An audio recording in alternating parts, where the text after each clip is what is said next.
देशातील 11 प्रमुख संघटना आणि अखिल भारतीय कर्मचारी महासंघ यांनी 5 कोटी कामगार कर्मचाऱ्यांचा संप, देशव्यापी संप आयोजित केलेला आहे। या संपाला पाठिंबा म्हणून शिक्षकेतर कर्मचारी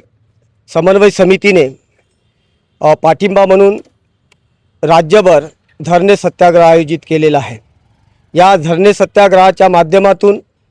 सुधारित राष्ट्रीय निवृत्ती वेतन योजनेची अधिसूचना, 8वा वेतन आयोग लागू करा, कर्मचाऱ्यांना 1 जुलै 2025 पासून महागाई भत्ता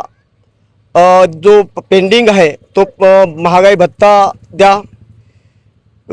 कंत्राटी कर्मचाऱ्यांच्या सेवा नियमित करा, या अशा विविध 18 मागण्यांसाठी आम्ही हे आज धरणे सत्याग्रह केलेला आहे। यापूर्वीसुद्धा आम्ही विविध आंदोलनं करून सरकारला आमच्या मागण्या मान्य करण्यासाठी विनंती करत आहोत, परंतु अद्यापपर्यंत सरकार या आमच्या मागण्यांकडे दुर्लक्ष करत आहे आणि म्हणून येत्या कालखंडामध्ये जर सरकारने आमच्या मागण्यांकडे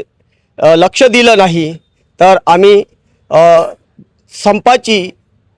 बेमुदत संपाची घोषणा करणार आहोत आणि हे आमच्या ज्या मागण्या आहे त्या मान्य करून घेण्यासाठी सरकारला विनंती करत आहोत।